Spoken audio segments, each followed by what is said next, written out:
Bismillahirrahmanirrahim. Assalamualaikum warahmatullahi wabarakatuh.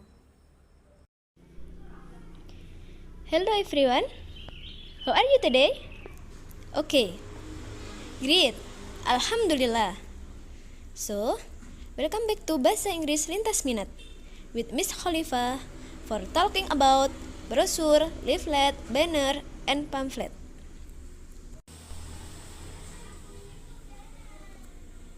Okay, what will we learn today? Apa yang akan kita pelajari hari ini? The first is definition. The second is social function. The third is generic structure. The fourth is language feature. Okay. What is the definition of brochure, leaflet, banner, and pamphlet? Jadi apa sih definisi dari brosur itu, leaflet, banner, dan pamflet? The first is brochure. What is brochure? Brochure is a single set of paper to give information, to promote, or to advertise something. Jadi, brosur itu lembaran tipis untuk memberikan informasi, untuk mempromosikan, atau untuk mengiklankan sesuatu.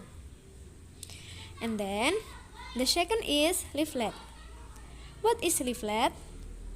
Leaflets are small sets of paper containing information which is usually used for advertising or marketing purpose or for supplementary information on a product. Jadi, leaflet itu lembaran yang berbentuk kecil, berisi informasi, yang biasanya digunakan untuk mengiklankan sebuah produk. And then, the next is banner. What is banner? Banner is a flag or other piece of cloth bearing a symbol, logo, slogan, or other message for public. Jadi, banner itu adalah salah satu media promosi yang dilengkapi dengan simbol, logo, dan slogan. And the last is pamphlet. What is pamphlet? A pamphlet is an unbound booklet that is without a hardcover or binding. It may consist of a single set of paper that is printed on both sides and folded in half in thirds or fourths, or can call it a leaflet. Jadi, pamflet itu adalah tulisan yang dapat disertai dengan gambar atau tidak tanpa penyampulan maupun penjilitan yang dicantumkan pada selembar kertas di satu sisi atau di kedua sisinya. Lalu dilipat atau dipotong setengah, sepertiga atau bahkan seperempat sehingga terlihat lebih kecil. And the next is the purpose or social function. Jadi, fungsi sosialnya itu untuk apa?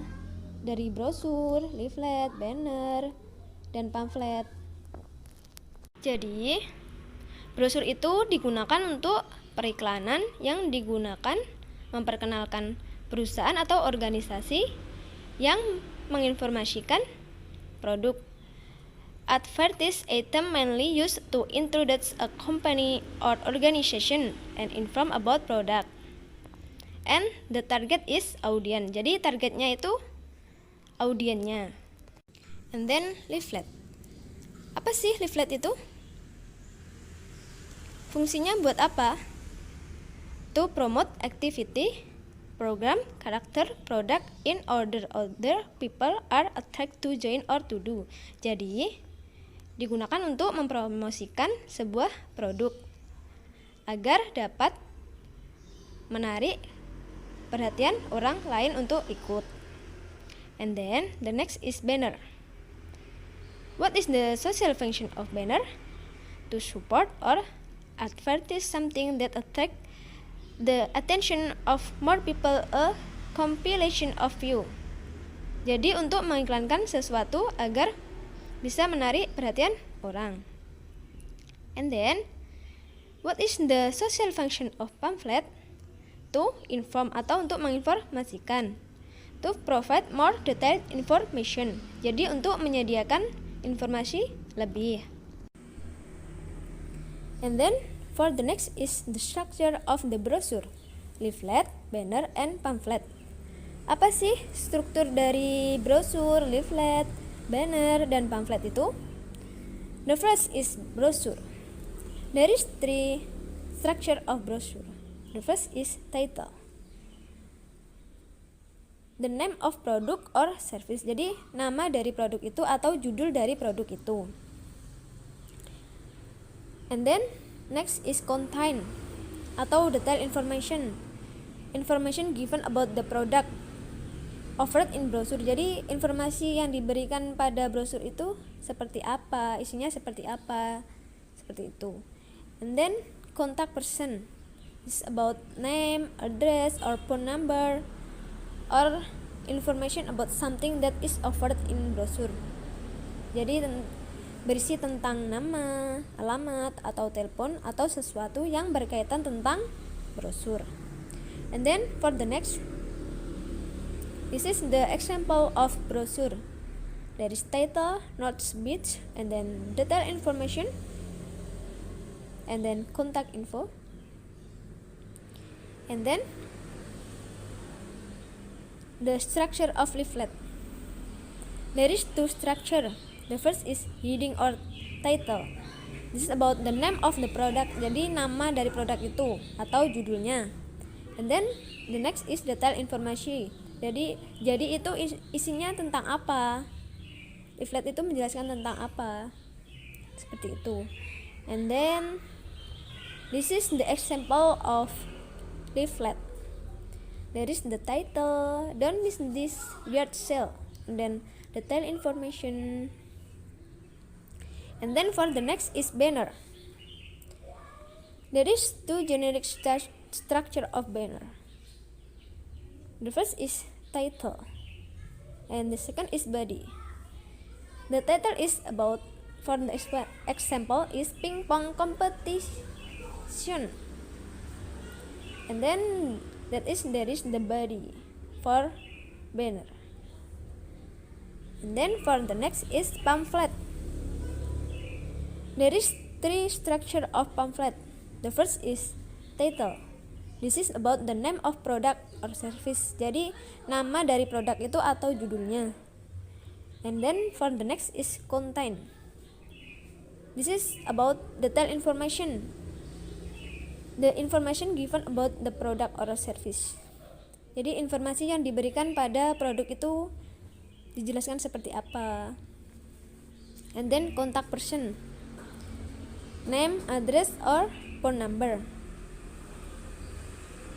And then for the next is example of pamphlet. There is title, what's the room aways. And then there is detail information, and then contact info. For the next is language feature. Apa sih unsur bahasanya dari brosur, leaflet, pamphlet, banner? The first is simple present tense. What is simple present tense? Simple present tense is used to describe the habitual action. Jadi, simple present itu digunakan untuk mendeskripsikan tentang habitual action atau kebiasaan kita dalam sehari-hari. Formula, rumusnya using verb, menggunakan kata kerja. The first is positive sentence atau kalimat positif. For subject I, you, they, we, the formula is subject plus verb 1. For subject she, he, it, we use subject plus verb 1 s or es. For the example, the first is I read newspaper every morning. Aku membaca koran setiap pagi. Jadi, if you use I, the verb is verb 1, read. And then for the another example, she works hard every day. Jadi, dia perempuan bekerja keras setiap hari. She, if we use subject she, so you must use verb 1 s or es. She works. And then for the next, tata cara penambahan s or es. So, kata kerja yang berakhiran huruf c, h, o, s, sh, x, z, we use at akhiran is. Misalnya, for example, teach, mengajar, fix, memperbaiki. So, teach berakhiran ch, you must pat is. And then fix berakhiran x, you must pat es. And then the second is kata kerja yang berakhiran dengan huruf y or didahului oleh huruf mati konsonan, maka akhiran y diubah menjadi i, kemudian ditambah is. For example, cries, menangis, tries, mencoba.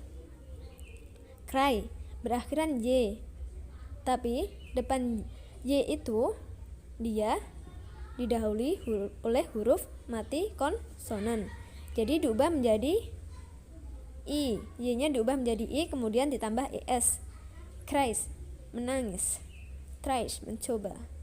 And then the third is kata kerja yang berakhiran dengan huruf y yang diawali oleh huruf hidup vokal cukup ditambah dengan akhiran s. Misalnya, for example, buys, membeli, plays, bermain. Buy berakhiran huruf y, jadi cukup ditambahin huruf s. Begitu juga dengan play berakhiran huruf y, cukup ditambahi dengan huruf s. And then for negative sentence or kalimat negatifnya, for subject I, you, Dewi, you must put the formula is subject plus do plus not plus verb 1. And then for the subject she, he, it, you use subject plus does plus not plus verb 1. For example, I don't read newspaper every morning. I don't, you use subject I, so you must put do not. And then for the next example, she doesn't work every day. So she, if you use subject she, you must put does not. And then the next is interrogative sentence or kalimat tanya. For the subject I, you, Dewi, you must use do subject plus verb 1. And then for the subject she, he, it, you must put does subject verb 1. For example, do I read newspaper every morning? So if you use subject I, so you must put do in depannya I. Do I read newspaper every morning? Apakah saya membaca koran setiap pagi? And then for the next example is does she work every day? Does she? You use subject she, so you must put does. Does she work every day? Apakah dia perempuan bekerja setiap hari? And then the second is imperative sentence. Jadi imperative sentence itu kalimat perintah. Imperative is used to issue a command or instruction, make a request or offer advice. Jadi imperatif itu digunakan untuk kalimat perintah. Formula atau rumus dari imperative sentence itu positif, we use verb 1 plus tanda seru ataupun bisa diartikan sebagai kalimat perintahnya. For example, join us now. Sign up now for a free 1-month membership. And then for the negative sentence is don't plus verb 1. For example, don't miss this yacht sale. And then for invitation atau ajakan, let's plus verb 1. For example, let's join. And then for the next is the language in advertising should be. Jadi bahasa yang harus digunakan dalam iklan tuh harus seperti evocative or making readers and listener remember or image something pleasant. Jadi membuat pendengar itu mengingat atau membayangkan sesuatu yang menyenangkan. And then informative, providing a lot of information. Informative, so yang menyediakan banyak information. And then persuasive, making readers, listener, or viewers want to attend, use, or believe in product, service, or even advertised.